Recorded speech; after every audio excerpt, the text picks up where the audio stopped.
Приветствую вас, друзья. Вы смотрите очередной выпуск подкаста «Мешки плюс». Я Михаил Сергеевич. Я Иван Звяченко, как ни странно, Михаил, мы в Камрате. Здравствуй. Привет, Иван. Рад тебя видеть. Взаимно. Как ты пережил это победобесие, Иван? Ты знаешь, с Божьей помощью, что называется, пережили. Уже 11-е, жизнь налаживается. 11 число, в смысле. Мая, да. Возвращается все. Я всегда вот после последние лет 10, наверное, вот жду 9 мая и жду 10 мая.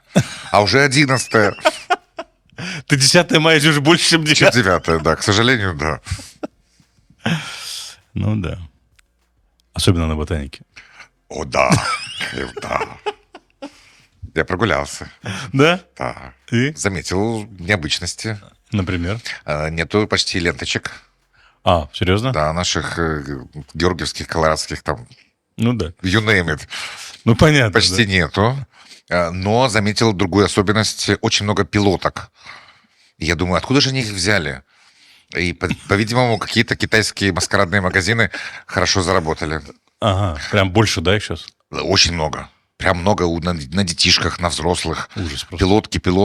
Ты же понимаешь, это ж не дедов пилотки. Вдруг, знаешь, в 2026 году в таком количестве они вынулись. Нет.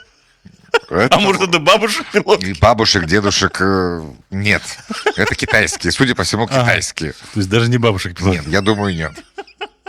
Хорошо. Вот необычности. Очень похоже на бабушек. Современная такая вот социология.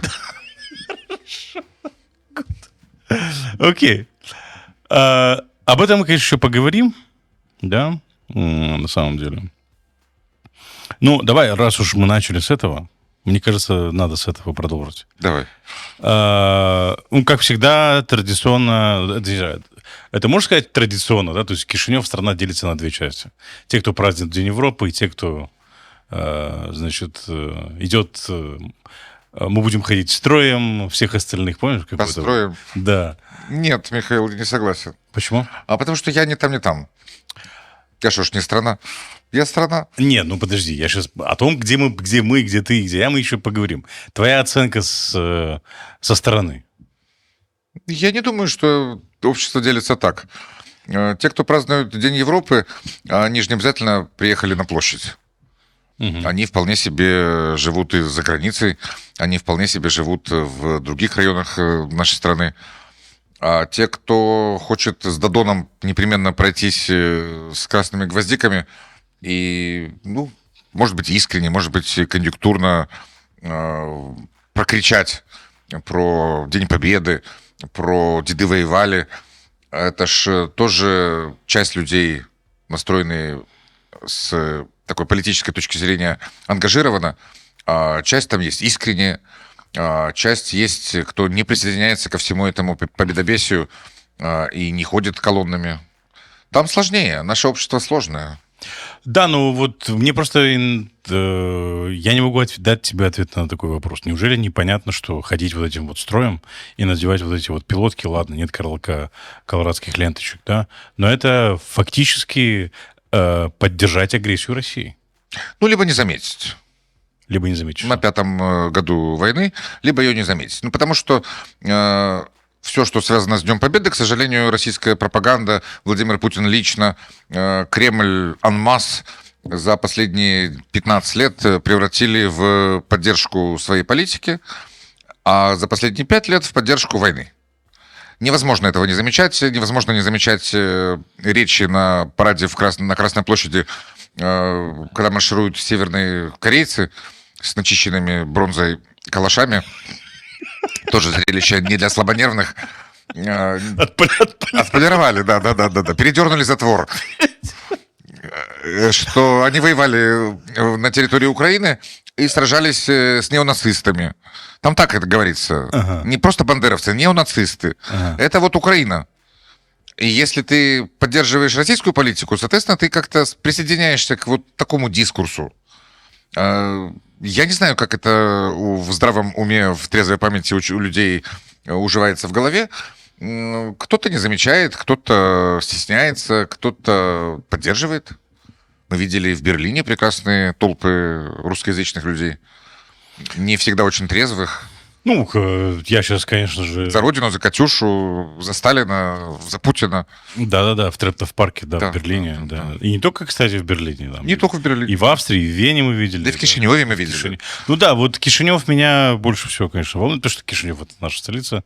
И вот это вот все же попытка показать, что вот вот вам, да, и вот этот Озеров там в этой толпе, и в Камрате, и в Бельцах, да, традиционно. То есть мне, честно говоря, это в голове немножко не укладывается. С голубями видел? Да, это, конечно. Выпуск да. белых голубей. Воронин голуби не взял. Побрезговал. Побрезговал, Да, да. боится коронавируса нового, как он там называется. Хантавирус. Хантавируса, да. А Тарлев зато бесстрашный. Тарлев бы, знаешь, дай ему волю, он бы из ног выпускал бы. Ну, хантавирус, он передается через экскременты грызунов. Там были они. Знаешь, поискать в этой что, компании. Главный месседж на самом деле, да, то есть как бы, да, можно что угодно говорить, и я понимаю, что там кто-то, для кого-то это 9 мая, кто-то называет почтить память тех, кто там, не знаю, воевал против нацизма, фашизма, но сам факт участия в этих шествиях, я их называю факельными шествиями. Без факелов. Ну да, ну извините, но русский фашизм, он из говна этих самых и палок, как бы, да, то есть он не такой Это красивый. не особо, ты понимаешь, вот он такой на коленке сделанный. Ну да, так я об этом и говорю. Но все равно это то же самое, это вот собрать людей, те же самые факельные шествия, и цель у них одна, да, то есть как бы создать вот это вот единство и так далее и тому подобное.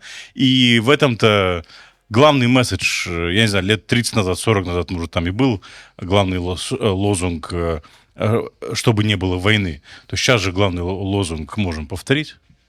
Лозунг, чтобы не было войны, пестовала даже вот кровожадная советская власть. Уж на что, знаешь ли... Правильно, потому что еще было очень много тех, кто пережил. Кто это помнит? Помнит. Кто это помнит? А сейчас те, кто помнит это, уже не И уже осталось. нет. Да. И когда... Остались только те, кто хочет повторить. Это сложный вопрос. Вот я не уверен, что они настолько хотят повторить... Понимаешь, они же безмозглые некоторые люди-то есть. Нет, так подожди, я сейчас не говорю про тех, кто присоединился к этому просто так, из какого-то чувства. Я говорю про организаторов этого всего. У организаторов уже конкретная цель. Показать, что Кишинев не проевропейский. Показать через это, что в Республике Молдова очень много тех, кто поддерживает путинскую политику. Ну да, создать картинку. Создать картинку. В этом же цель. Скорее всего, да. Они играют на чувствах очень многих людей. У каждого свой повод и свой мотив идти на эти шествия, да, то есть я согласен с тем, что не у всех вот этого, да, там можем повторить и так далее, но главная цель организации этих так называемых наших факельных шествий — это вот показать, что вот есть в Республике Молдова очень много тех, кто поддерживает Владимира Путина и его преступную войну в Украине. И, может, люди могут этого не понимать, но они являются участниками всего этого процесса. Я не очень понимаю, как можно это не понимать. Ну, вот... Это вот для меня загадка. Ты читаешь новости, ты живешь в обществе, ты видишь эти ралли Да. в честь Победы, в честь 9 мая. Как можно... Какое ралли? Причем тут ралли и 9 мая, 8 мая, 10 мая. Как это можно связать? Однако в каких-то мозгах оно связывается. И не связывается то, что те... Совершенно очевидные вещи. Да. Что те, кто вот сейчас якобы там, да, про память дедов, спасших мир от фашизма, фактически их потомки творят тот же самый фашизм в Украине. Да, абсолютно то же самое. Буча, Ирпень, да, все вот эти вот зверства и Да так что далее. угодно. Каждый день новости. Да. Открой новостную ленту, прочитай, что разбомбили. И вот, да, и я с тобой... Неужели это непонятно? Нет. А вот это, это оказывается, непонятно, и это вот непонятно, как это может быть непонятно. Непонятно. Да. Ох, ну, надеемся... Пережили. Да, пережили, да. Ждем, с Божьей помощью доживем до 82-й годовщины. Да. С одной стороны, ты замечаешь, что их меньше, чем было обычно, да, людей имеется в виду. По мне тогда, Да. по мне тогда. Но с другой стороны, появились новые элементы, да, пилотки. Пилотки. Появились пилотки, я прям удивился в таком количестве. Но ленточек нету. Ну, ленточки, ну, видишь, Штрафы. ленточки, Штрафы, видать, работают. ну, ленточки заменили пилотки. Дадон, ну, понимаешь, ленточка, она все же один из символов войны. Это только Дадон себе может позволить. Этой войны, в смысле, да? В России Это против российской Украины. агрессии против Да. Украины. Да. Там же оно Z, V Да, и конечно. георгиевская так называемая ленточка. Это Игорь Дадон может себе позволить носить ленточку. И Илья Узун здесь. Да, тоже. Да. Потом они вот очень странно как-то отбрехиваются в судах от штрафов. Там штрафы высокие, но как-то адвокаты работают, и, может быть, молдавская прокуратура не дорабатывает, может быть, молдавская судебная система немножко мямлит, потому что, ну, все же задокументировано. Да. Вот Дадон, вот ленточка, вот 9 мая, вот Воронин, вот ленточка, 9 мая. Наверное, сложнее было бы оштрафовать недопосла Озерова, но тоже можно. Можно, конечно. Тарлева легко. Окей. Ладно. Давай новость про Гагаузию или про Приднестровье, что тебе больше нравится? Ну, давай Гагаузию, давай Гагаузию. Да. Значит, и в связи с этой новостью у нас будет главный вопрос, да, сегодня. У президента Майя Санду, значит, собралась рабочая группа. Майя Санду, президент страны, и Игорь Гросу, председатель парламента, встретились с представителями Гагаузии, чтобы обсудить вопрос организации выборов. Значит, президент Республики Молдова Майя Санду и председатель парламента Игорь Гросу продолжают консультации по урегулированию ситуации, связанной с организацией свободных и справедливых выборов в Народное собрание Гагаузии. Сегодня в здании президентуры состоялось заседание рабочей группы, созданной для этих целей, в состав которой входит депутат Народного собрания. Значит, там перечисляются, какие депутаты были, да, и депутаты парламента Республики Молдова, а также представители Центральной избирательной комиссии. Значит, в том числе и в эту группу входят представители президентуры. В ходе заседания этой рабочей группы обсуждали основные принципы, лежащие в основу организации выборов.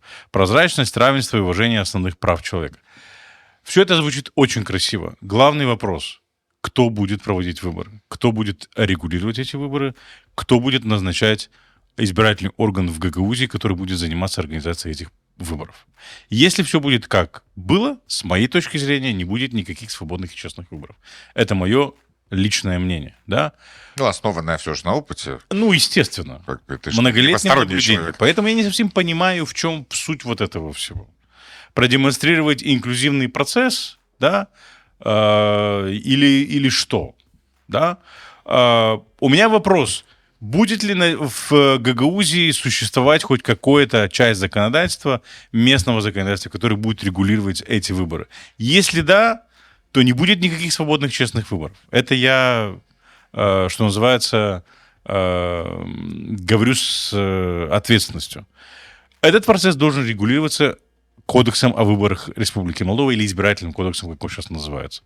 Если там предусмотрена какая-то часть, что это будет регулироваться и местным законодательством, и Народное собрание будет иметь возможность принимать хоть какие-то, то они через это игольное ушко протащат целого верблюда. Мы это неоднократно видели. Как это они всегда делали. Поэтому чего хотят добиться в Кишиневе, мне, честно говоря, не совсем понятно. Уже, мне кажется, надо было бы выработать какое-то решение, но они что-то там тянут кота за хвост. Я вообще не понимаю, в чем. Не, подожди. Нужно дождаться решения КС. А пока что подобные встречи — это, общение с представителями в той или иной форме автономии, такое замера температуры, прощупывание пульса, и поддержание диалога. Там, конечно, довольно одиозные личности присутствовали.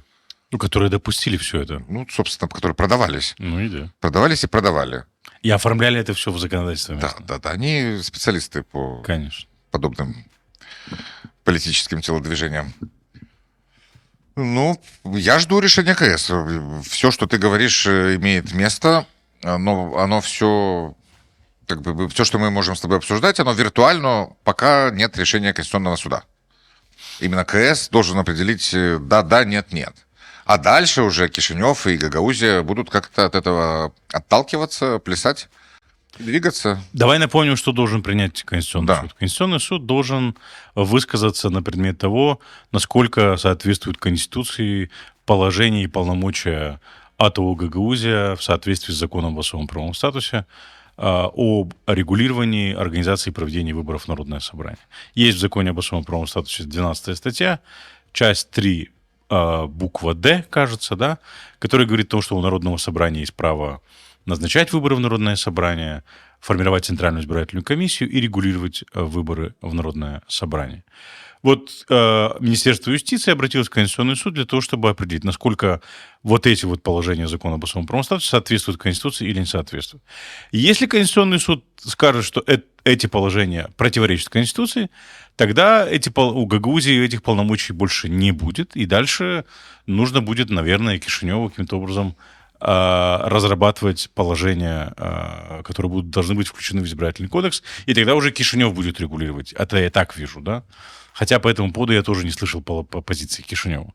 Вот они сейчас признают, что это не... Допустим, Конституционный суд признает, что это не конституционное. Дальше что? А тут раз Кишинев и вытаскивает проект поправок. Да? Ты думаешь?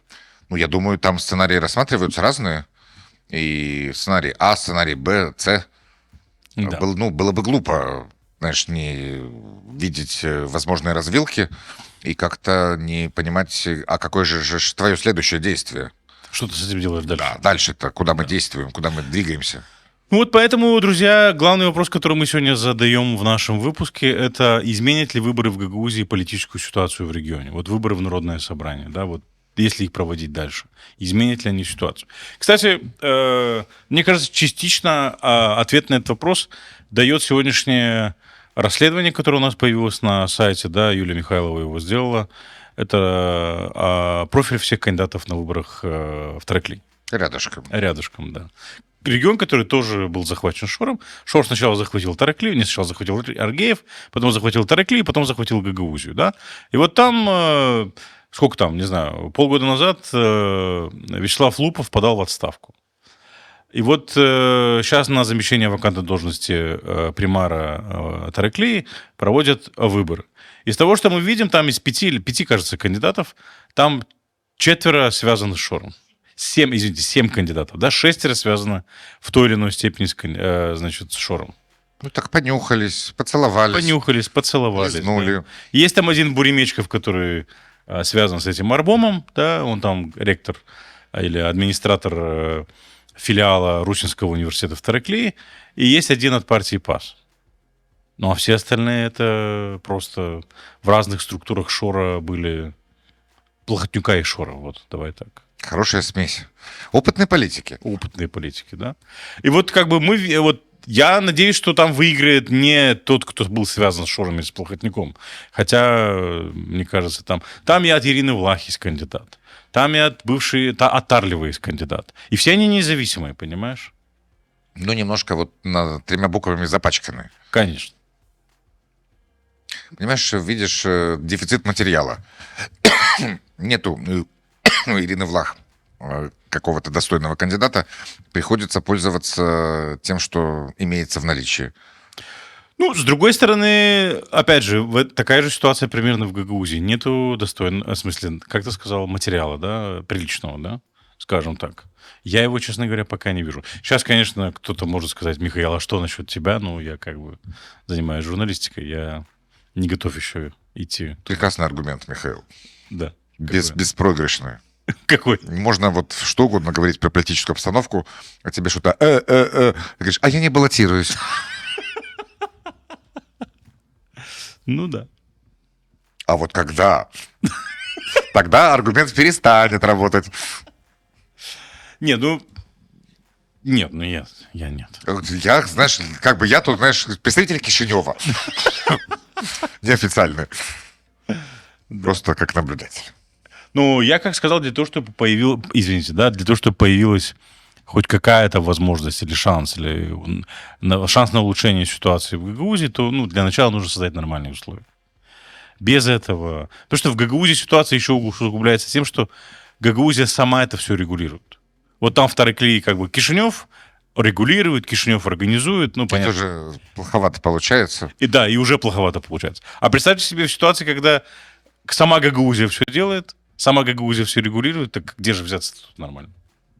Учиться, просвещаться и стараться жить, скажу громко, не по лжи. Да.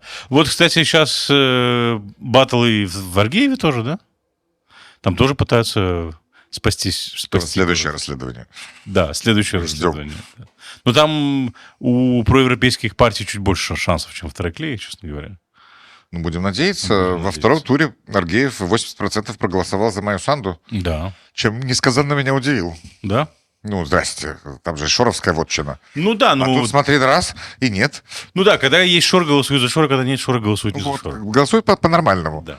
Так что... Значит, надо убрать Шора. Да, Шора, безусловно, нужно убрать, вычистить эти авгиевые конюшни и, наконец, перестать заниматься каким-то пошлым, отвратительным детским садом с российскими деньгами и строить вменяемую страну. Это очень сложный процесс. Это задача для всех людей. Даже тех, кто были с карточками Промсвязьбанка. Они тоже хотят жить нормально. Ты думаешь? Ну, а что ж они деньги-то брали? Они хотят лучше жить. Все хотят нормально жить, лучше жить. Может, им хочется шары? Шары, да, но шары перестали поступать. Шары от Шора Шары перестали. перестали. А дальше Окей. более медленный путь, но в более вменяемое будущее. Ну да. Давай про Приднестровье. Смешные новости или грустные? Вот как это обозначить? Ну давай сейчас вместе решим. В Приднестровье просят бизнес и граждан скинуться на пенсии и зарплаты. Ну это мы так озаглавили, да? Значит, спустя несколько часов после запуска... Значит, давай так. В Приднестровье запускают фонд «Вместе». Да? Этот фонд призван на то, чтобы бизнес и жители региона перечисляли туда посильную помощь для социальных выплат и перечисления зарплат бюджетникам. Средства из фонда обещают направить на пенсии, пособия, зарплаты бюджетникам, в число которых, по-видимому, входят и местные чиновники и силовики. Механизм распределения якобы будет работать максимально прозрачно благодаря онлайн-мониторингу. Для фонда запустили отдельный сайт, на котором будут публиковаться имена доноров и суммы, которые они перечислили. Так называемый премьер региона Александр Розенберг охарактеризовал нынешнюю ситуацию в экономике как одну из самых сложных за последние годы. Он посетовал на внешние ограничения, сложности с экспортом и импортом, таможенными барьерами, ростом логистических затрат, а также на прекращение поставок газа в начале 2025 года. При этом Розенберг лишний раз похвалил Россию, которая, по его словам, помогает обеспечивать выполнение социальных обязательств. Но, судя по всему, не очень помогает. Ритуальный лизок, но, к сожалению, бессмысленный, судя по тому, что речь идет у господина Розенберга о событиях 25 года, а мы уже, слава богу, в первом полугодии 26-го, а там все последствия этого перекрытия газового вентиля со стороны Российской Федерации все еще не преодолены. Да. Вот тут пишут, что спустя несколько часов после запуска, зона десекуритати сообщает, да, спустя несколько часов после запуска сайта фонда социальной поддержки «Вместе», через который так называемые власти Приднестровьского региона предлагают собирать пожертвования на социальные выплаты, значит, этот сайт перестал работать. Обрушился от популярности. Там как начали все перечислять. Значит, сначала при переходе на сайт появляется сообщение «You don't have permission to access this resource». То есть у вас нет разрешения на доступ к этому ресурсу. Позже при этой же ссылке стала открываться страница официального представительства Приднестровского региона в Москве. Это намек. Да. Я думаю, это намек. Значит, по последним данным, на момент проверки зоны десекуритати через сайт фонда собрали чуть больше 12 тысяч приднестровских рублей. Самые крупные пожертвования по 5 тысяч рублей поступили от двух организаций. 12 тысяч – это где-то 600 евро. Да. Я думаю, на выплату зарплаты и пенсии не хватает средств. Значит, после того, как он был недоступен целый час, он стал снова доступен. В этот период ссылка перенаправляла на страницу, значит, официального представительства, как я уже сказал, да. Ну вот интересная новость. Это ответ на наш фонд конвергенции. Видишь, мне кажется. Ну, такой кривоватый и левобережный. Левобережный. Ответ. Мне очень понравилось название «Вместе». Фонд социальной поддержки «Вместе». Я думаю, в каком месте нужно вот эту вот поддержку? Устранственно не сдамся, извините. Там хуже, там хуже. Мне кажется, господин Розенберг отчаянно кричит, вот там граждан и бизнес хотят скинуться. Господин Розенберг отчаянно кричит одному гражданину и одному бизнесу. Гушан, Ну там другого бизнеса. шериф, Да. дай денег. Дай денег. Может, скинется. Потому что призывать, всех граждан Республики Молдова, проживающих на левом берегу Днестра, не граждан Республики Молдова, проживающих на левом берегу Днестра, бюджетников, пенсионеров, что-либо, куда-либо перечислить, скинуться, по-моему, бессмысленно. Ибо на правом берегу зарплаты большие по сравнению с левым, но в целом недостаточные для нормальной жизни. Ну, нет, конечно. Кого они хотят призывать скидываться?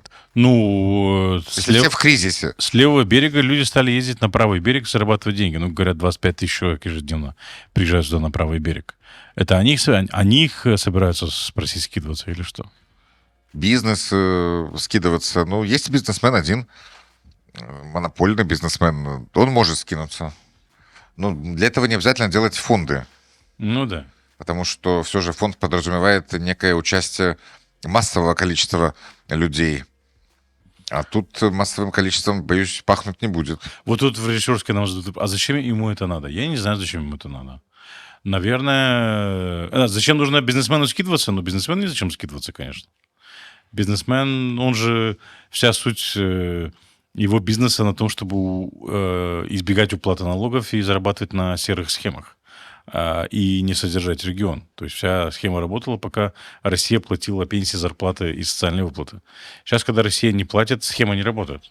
Может быть, это такой привет с Большого Бама Москве, что у нас действительно наступают очень сложные времена.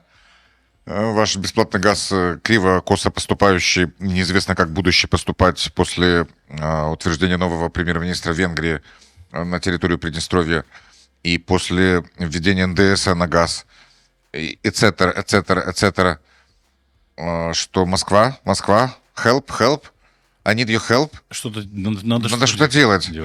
Ну, пока Москва молчит, ну, с другой стороны, они, конечно, заняты, войной, Днем Победы, не до Приднестровья. Как, собственно, мы наблюдаем последние, лет до 10. Все это финансируется по остаточному принципу.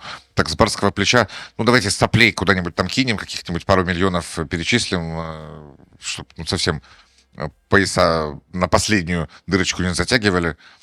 В этом году у них был официально разрешенный День Победы, ты знаешь, да? Нет. Я смотрел какие-то новости, но... Ну как это какие-то? Президент Зеленский официально разрешил День Победы. Господи, я думал, ты в Приднестровье разрешили. Думаю, что в Приднестровье разрешили? Да, это да. Это, конечно, смотрел. Я про Москву, ты просто Москву. Да.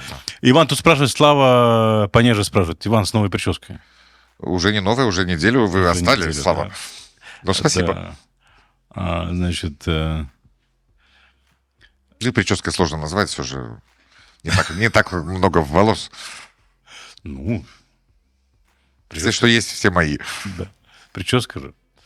Ну, окей. Я думаю, что можем открывать наши телефоны. Друзья, да, как вы знаете, это формат, где мы общаемся с нашей аудиторией по понедельникам, да. И, друзья, главный вопрос сегодня. Понятное дело, что мы не ограничиваем вас в возможности высказываться по любой другой теме, да, но главный вопрос сегодня, изменят ли выборы в Гагаузии политическую ситуацию в регионе. Вот это главный вопрос, друзья. Ждем ваших звонков. 786-3011. Плюс 373, конечно, код Молдовы не забудьте набрать, если вы звоните из-за рубежа. Звонить можно либо по WhatsApp, либо по GSM-связи. Ждем ваших телефонных звонков, друзья. Я пока возьму пару сообщений из чатика. Давай. Очень похоже на сцену из фильма «Золотой теленок», где Паниковский кричит «дай миллион». Да, это то, что происходит в Приднестровье, я так понимаю. Да миллиард, я бы сказал бы. Где миллиард? Там речь-то идет о миллиардах. Конечно. За 35 лет Столько. выкачивания денег на всех направлениях, официальных направлениях, неофициальных, серых схемах. Там заработано много. Ну да. 100%. Из вот таких вот прям инфраструктурных проектов, насколько я знаю, в Приднестровье на левом берегу Днестра появился прекрасный совершенно, но только один спортивный комплекс. Стадион. Угу. Он хорошо оборудован, но как бы он только один. Да. Больше ничего. Согласен. У нас на связи Ион со Штефом Вода. Ион, здравствуйте. Здравствуйте, Михаил, здравствуйте, Иван. Добрый Слышно меня вечер. Хорошо. Да, хорошо вас слышно. Здравствуйте. Здравствуйте. Я бы хотел поговорить как множество тем, потому что я вас слушаю, наверное, уже лет 5, да. И этот подкаст «Мешки плюс» и остальное, что вы ставите как на ногта. Мгм. Вы очень хорошо работаете, молодцы, работаете так дальше, потому что очень хорошее дело вы делаете. Спасибо. То, что я хотел бы сегодня поговорить, то есть именно на тему вашего сегодняшнего выпуска. Я со Штефан Водесом. Сейчас за границей уже больше 5 лет, когда да, что-то меняется. И конкретно у нас там появился этот парк как это называется? Фотоволтаичі совче? Ну, и фотоволтаичи, и электрогенераторы, да, которые работают на ветру. Да. Да, очень много. И последнее время было так, что они больше электричества делают, чем она как используется. И у меня появилась такая идея, если кто-то, я не знаю, слышит вас или кто-то заинтересован. В моем селе, когда я был маленький, было около 12, как будет по-русски, яз, лакурь. Озер, водоема. Водоема, Водоем, да. Озера, да. Озера, водоема. Из-за засух уже осталось там, я не знаю, 4-5. И можно, знаете, это будет как по-русски гидроаккумулирующая электростанция, да? Мгм. У нас Днестр там каждую весну там бухивают там миллионы лей в эти дамбы, чтобы он не переливался и тому подобное. Ну, можно эти все озера, то есть, как-то сказать, напольнить их, если есть эта электроэнергия, да, дешевая. Напольник весной, здесь уже рыбхоз начинает работать, уже эти агрикультура. Сельское хозяйство? Фермерство, да, фермерство, да, и тому подобное. И медленно начинает работать. И насчет гидроаккумулирующих электростанций, потому что мы живем выше, чем уровень Днестра, да. Можно утром их заполнить, когда это электроэнергия дешевая, да, а вечером и утром, когда надо больше электроэнергии. Это вода течет вниз и делает электроэнергию. Я понял, да. Ну, надо, наверное, задать вопрос Дому Жунгету, да? То есть он, наверное, скажет... Нет, не Жунгету. Наверное, да. Сперва господину Трамбицкому нужно задать. Да, Почему? наверное. Почему? Потому что он, наверное, съест за такие предложения вообще как-то трогать Днестр, Ага, который и так находится в сложном положении.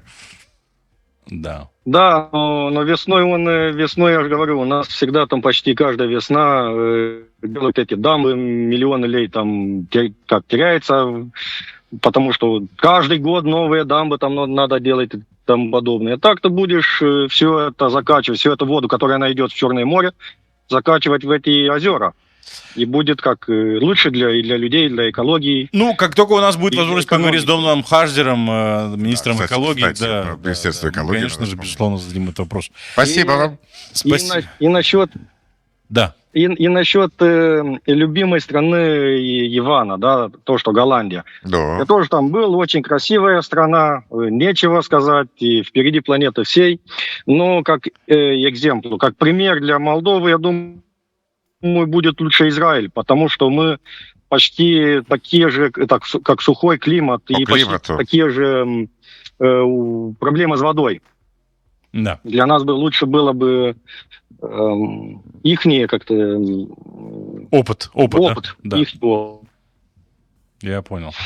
И в конце, чтобы не монополизировать все время, Михаил, я работал 3 года с гагаузами, с Гагаузией, да? Да. Очень хорошие люди, много с ними, много друзей у меня есть, там даже недавно созвонились, и все нормально. Единственное, что я как претензия, что почти не знаем друг друга, да? Да. Показалось, что как будто это разные цивилизации Молдова и Гагаузы. И у меня такая маленькая для вас как предложение. Да. Сделайте такой маленький, не знаю как, и то ли подкаст, то ли программа, где будете представлять и ремесла, народные ремесла, да. Да. Например, в Гагаузии, потом молдаван. Маленький там бизнес в Молдове, в Гагаузии. Там, чтобы люди увидели, что и в Гагаузии такие же люди, как в Молдове, тоже такие, как и в Гагаузии. Если поняли, о чем я понял, как, конечно. говорил, имею в виду. Нужно знакомиться друг с другом, Да. и это всем полезно. Согласен, Да, хорошая мы идея. знакомы, Подумаем, как это сделать. Да, спасибо большое. Спасибо большое, Иван. Мерси мулт. Да, не за что. Да. Да, добрый день. Да, сяра плакута, да, молчим. Не знаем друг друга, да, Иван? Ну, ты понимаешь, как-то после развала СССР, где у нас было все такое дружное, единое, объединенное, такое все всенародное, выяснилось, что нифига. Нифига, совершенно не дружное, не всенародное, не объединенное. А люди разобщены. Это ж не Снегур пришел и вот навел тут такой кипиш. Оно так было.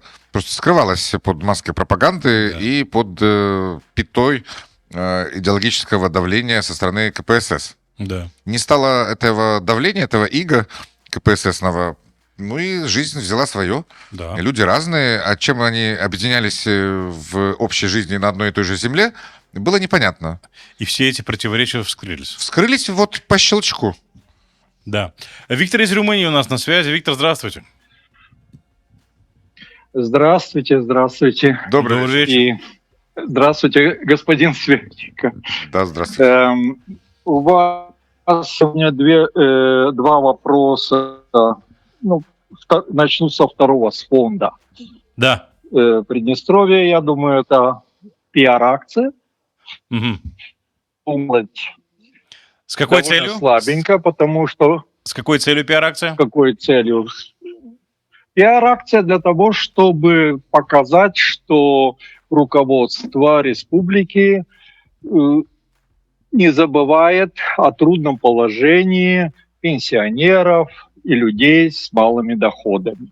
То есть забота о избирателе. Угу. Это раз. Второе, это, ну и это сделали довольно слабенько, потому что я, когда услышал от вас насчет этого фонда, я думал, что первым человеком, который внес какую-то сумму в этот фонд, это будет Красносельский. Но этого не случилось, по-моему. Вообще вырубили фонд. Первую зарплату должен был перечислить. Видишь, и потом прекратилось функционирование. Да, я думаю, что у чиновников в Приднестровье все-таки зарплаты позволяют хотя бы несколько процентов 10, как раньше вот в церковь платили 10% от своих доходов люди столетиями. Почему бы сейчас не пожертвовать всем чиновникам, депутатам, силовикам 10% со своей зарплаты? Вот в Вселенскую Приднестровскую церковь. Да. Но с митрополитом Красносельским. Это насчет фонда. Ну, если делать акцию, так ее уже нормально нужно делать. Не знаю, почему так они не подумали. Ну, еще фонд, может быть, заработает их сайт, и увидим там фамилии Красносельского. Они же все открыто это все будет. Насчет выборов. Да. Вы абсолютно правы, что важно, чтобы была система правильная. Но даже при правильной системе первые такие выборы по правильной системе, я не думаю, что дадут какие-то очень большие результаты. Люди должны понять, что их выбор, их голос имеет значение. А до этого вы посмотрите, это собрание, вообще администрация Гагаузии, в принципе, она не рабочая уже очень много месяцев. Ну да. И никто вроде бы и не заметил это дело. Ну, вам лучше знать, вы там живете. Но вроде бы все работает и без них. Ну да, И согласен. у человека возникает вопрос, ну, проголосуем там, они там соберутся, что-то опять будут спорить о чем-то, какие-то решения принимать, которые, в принципе, никакого влияния на мою жизнь как избирателя большое не имеет. Гораздо важнее те законы, которые принимаются в Кишиневе. Да. То есть как-то придать нужно не только поменять систему выборную, но и придать какую-то субъектность местной администрации и местному законодательному органу. Нужно его почти какие-то определенные вопросы, в котором они решают, и их решение должна как-то отражаться на жизни людей. А так, в принципе, я думаю... Да. Прервалась у нас связь с Виктором, да. Да, в общем, мысль понятна. Да, Виктор. Не будет. Да. Да, спасибо большое, Виктор, спасибо большое за ваш звонок. Благодарю вас за ваши мысли, да. Ну вот. Нет Башкана, ничего, живет Гагаузия. Народное собрание без полномочий, ничего, живет Гагаузия. А нужны ли они все для жизни автономии? Вот это в смысле Башканы. Да, понимаешь, автономия же, она может жить, как мы убедились за последние полгода, а если с Башканом, так и за последний год, и без. Конечно. Полномочий никто не отнимает. Так, может, сократим все это? Ну, сэкономим денег точно. Вот видишь, Сделать фонд конвергенции для Гагаузии. Вот все сэкономленные средства от 35 человек в Народном собрании, вот этого исполкома бессмысленного, продажного шоровскому конгломерату подчиненного, вполне можно сэкономить. Согласен. Думитрян из Кишинева у нас на связи. Думитрян, здравствуйте. Здравствуйте, Михаил, здравствуйте, Иван. Дмитриян, Добрый вечер. здравствуйте. Да, здравствуйте. Не знаю, может, я немножко не в тему, я только зашел на стрим, Да-да. но хотел такой вопрос вам задать. Вы заметили в последнее время такую сильную антииммигрантскую истерию? В Республике Молдова? Да. Ну, обращаем внимание, конечно. По-моему, даже комментировали в прошлый раз. А заметили, кто именно больше всего ее распространяет? Ну, промосковские? Господин Костюк. Именно российские иммигранты. Именно российские иммигранты. Это как? Да. Больше всего я слышу такие претензии о том, что индусы понаехали именно от русскоязычных. Я не говорю, что все они русские. Многие из них уже родились здесь, но именно на русском об этом говорят. Это как молдаван поедет в Италию и будет устраивать какие-то шествия антимигрантские против тех же индусов в Италии, сам будучи мигрантом. Ну, это же абсурд. Ну да. Ну да, мы, в принципе, комментировали. Это и понятно, что тут какие варианты есть у Молдовы? Есть очень много... 300 тысяч человек не хватает на рынке труда. Ну, есть вариант, Михаил, чтобы Москва заткнула Ирину Влах. Ага. И тогда не будет проблемы с иммигрантами. Из Ну, в Бангладеша, таком случае, из Непала. Извините, нельзя затыкать Ирину Влах, потому что мы потеряем великого рэп-исполнителя Молдовы. И это как минимум. А нам надо кого-то на следующий год отправлять на Евровидение. Вы считаете, она Господь будет... Господь с вами. Кстати, Евровидение на этой неделе. 15, 14 и 16. Завтра, подожди, завтра. 12, 12. 14, 16. Да, и насчет Сатоши я не уверен, а вот Ирина Влах точно победит. Ну что вы? Вы думаете? На вот этом интервидении. Ну, конечно. Нет, Конечно. Ирину Влах отправим на интервидение, нет? И оставим там петь. Ну, просто Европа любит таких, блаженных. Она будет очень хорошим танцором. Ей ничего не будет мешать. Конечно, ничего. Углубились, Дмитрий, да. Спасибо. Просто это истерия. Мы сами страна, которая, поставщик мигрантов в другие страны. И тут началась такая истерия насчет индусов, палестинцев или кого-то там еще. Да вообще не важно. Есть программы интеграции. Если человек выучит язык, будет уважать законы, будет платить налоги, какая разница, какой это человек? Мир движется к глобализации. Путешествия становятся все быстрее и проще. Мы в один прекрасный момент все равно все перемешаемся так, что практически не будет такого, не знаю, центра, где только молдаване, какой-то территории, где только русские, где только поляки или кто-то там еще. Согласен, да, все. Но выиграть пару политических баллов за счет очередной истерии и пугалки, ну это пожалуйста, это конечно. Ну да. Согласен, спасибо большое за ваш звонок, Дмитрий. Спасибо, Тряска Молдова. Спасибо. Да, приятно. Да, Тряска Молдова, да, мерси мол, да, сяр плакут. Ну что, Говори. истерия по поводу этого. Ты согласен? Конечно. Истерия искусственная, бессмысленная. Просто, понимаешь, когда все же ты пользуешься своей извилиной, достаточно одной извилины. Вот у меня есть одна извилина в мозгу, я ею пользуюсь. Ну, мне кажется, у тебя больше. Неважно, одной. Достаточно одной. Я ею пользуюсь. Смотрю на вот спикера, кто выдвигает подобные предложения, запретить, как-то оградить. Смотрю на ситуацию. Да. Собственно, у кого отобрали рабочие места. Смотрю на сводку МВД, есть ли рост преступности. Смотрю на, как люди адаптируются, приезжие люди, как адаптируются в Республике Молдова. Хорошо адаптируются. К моему стыду, Михаил, они выучивают румынский язык быстрее, чем я за свои 30 с лишним лет изучения. 100%. Прям вот нормально. Да. Нормально адаптируются к нашей жизни. 100%. Останутся они тут, не останутся, это их дело, Человек это их может прожить жизнь. всю жизнь на ботанике и не выучить, или в Гагаузии и не знать румынского, да? Ну, конечно, такого, господи, примеров-то. В Гагаузии 90% там... 95. таких. До ботаники не знаю сколько. Ну, да, есть такие примеры в больших количествах. В больших количествах, да, согласен.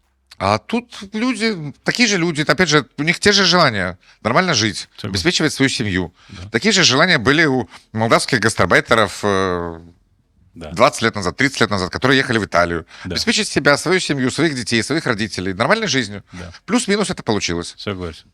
У нас на связи Виталий из Киева. Виталий, здравствуйте.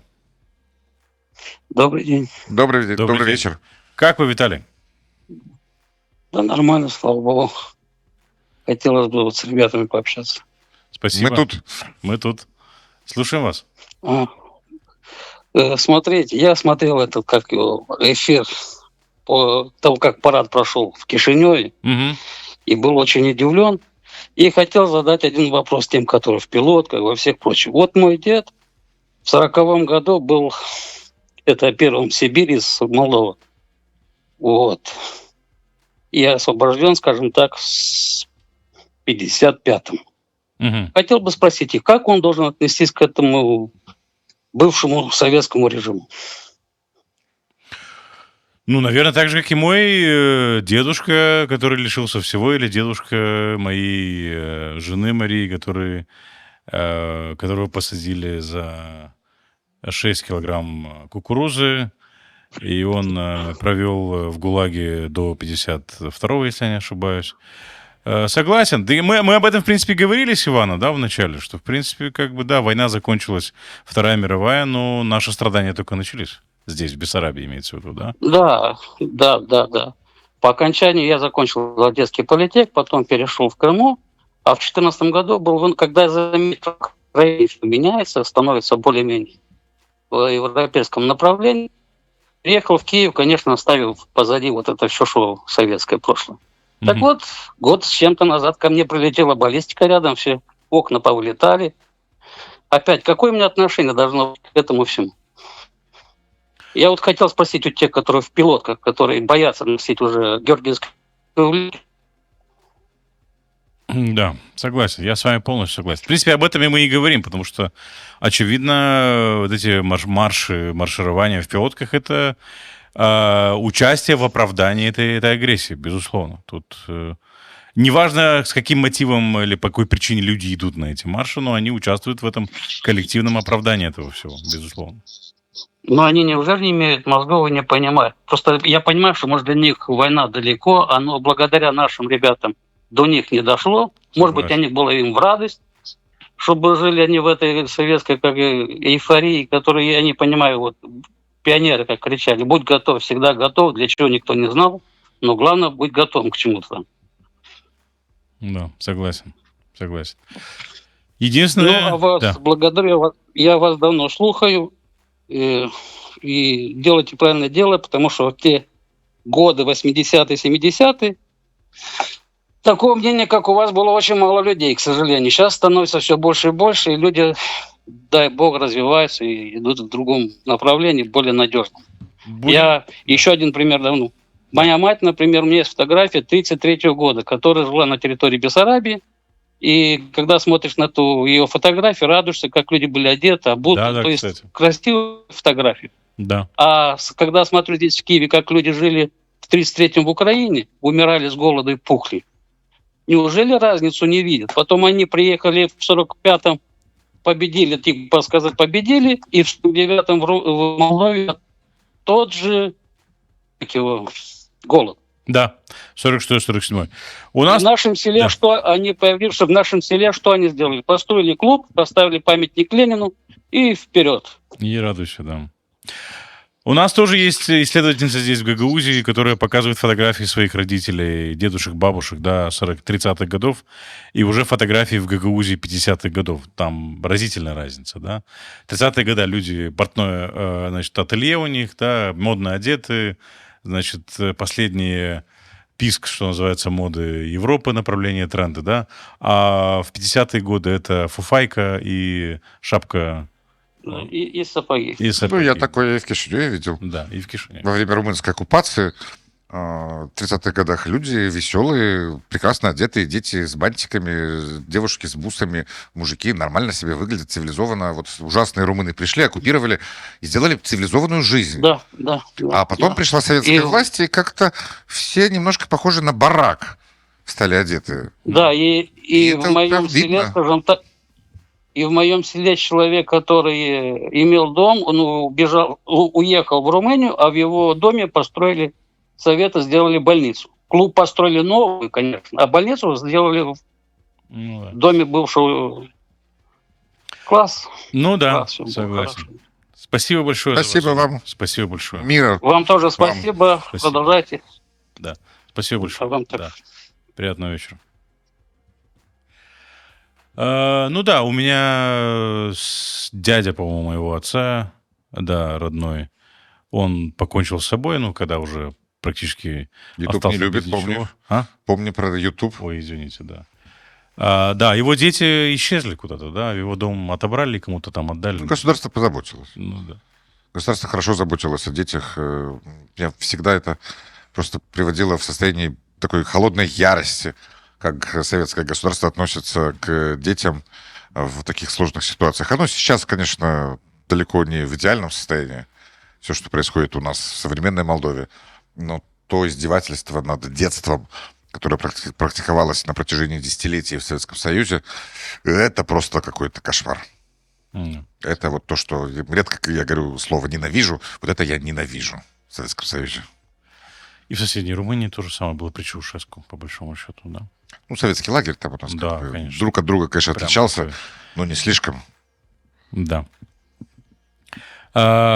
Кроме дерошенизации ничего не поможет в Гагаузии. Здесь Алекс Хороший гений. термин. Но Дерошенизация. сложно достигнуть. Да, этого сложно добиться. Да, этого сложно добиться. Я, кстати, вот меня пригласили похвастать. Да? Давай. Меня пригласили в субботу на научную конференцию, организованную Министерством образования. И там говорили о европейском пути, европейском наследии, да, Республики Молдова. Собрали учителей истории, да, со школ там, исследователей, докторов истории и так далее. Я выступал последним. И я, в принципе, как бы... Меня попросили, скажем так, рассказать о том, что, с моей точки зрения, европейская интеграция означает для гагаузов. Ну, я сижу, думаю, блин, а что же мне рассказать-то? Что означает для гагаузов европейская интеграция? Вроде как бы сидишь, анализируешь новости, как поведение политическое в Гагаузии, политическую и общественную риторику, дискурсы, да, и вроде как-то это все не очень ассоциируется с европейской интеграцией, да. Но потом как бы я задумался и пришел к выводу, что по большому счету гагаузы-то это европейский народ. Кто-то сейчас со мной поспорит, как вы же турки, да, или тюрки, да, и так далее. Но если, опять же, анализировать историю, сегодня историки спорят относительно теории происхождения гагаузов. Да? Там есть 21 теория о происхождении гагаузов. Да? Но никто не спорит по одному, что гагаузы образовались в Добрудже, на территории современной Болгарии, которая является частью Европейского Союза. Да, туда перекочевали племена, тюркские племена во время Великого переселения народов, осели там в Южной Добрудже, и в результате смешения этих племен образовались гагаузы. Да, там есть как бы сельджукская версия, есть угузская версия, есть куманская версия, да, там, где основной элемент это угузы, сельджуки или куманы. Но факт остается фактом.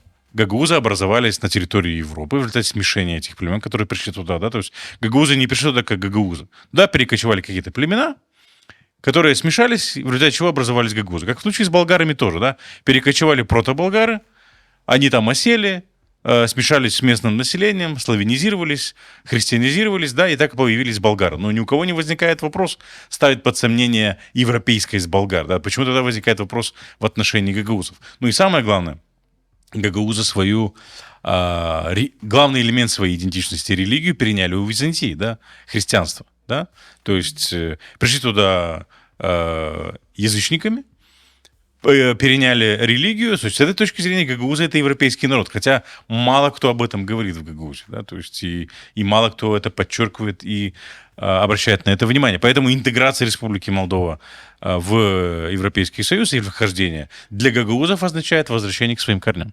Я припечатаю этот прекрасный исторический спич, Михаил, хамством, безграмотностью и сиюминутностью.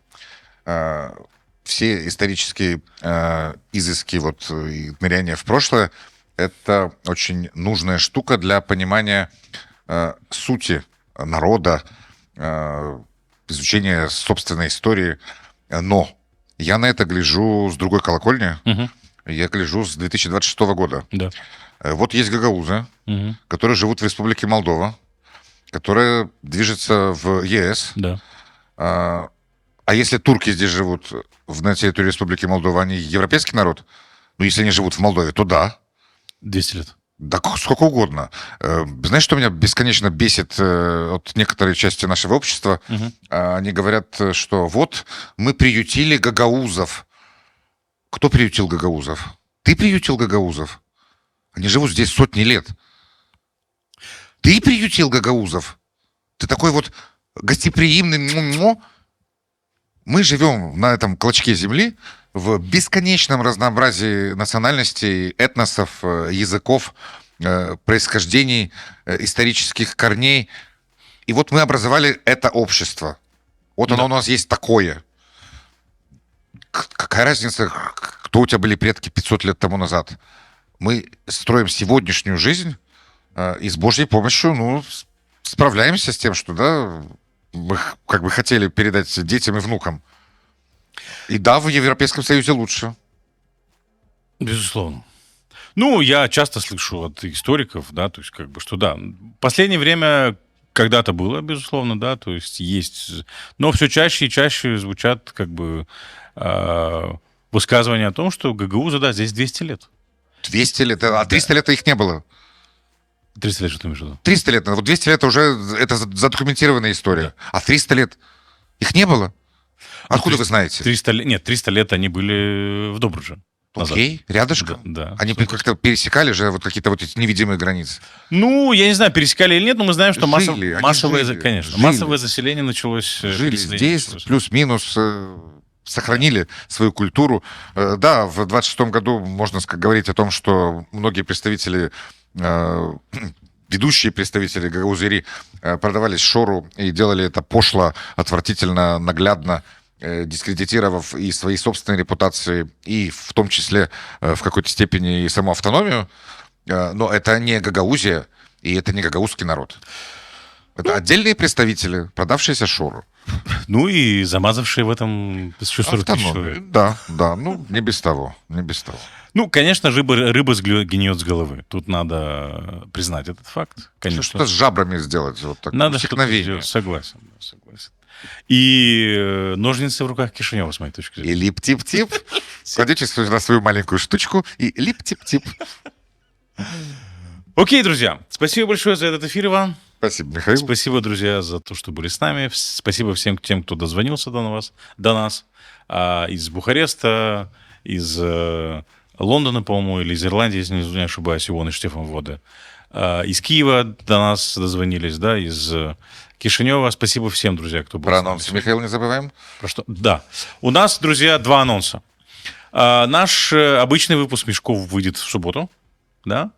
Потому что у нас на этой неделе важная премьера. Мы запускаем кулинарное шоу, которое выйдет в пятницу, да, поэтому как бы мы немножко сдвинули наш подкаст на субботу.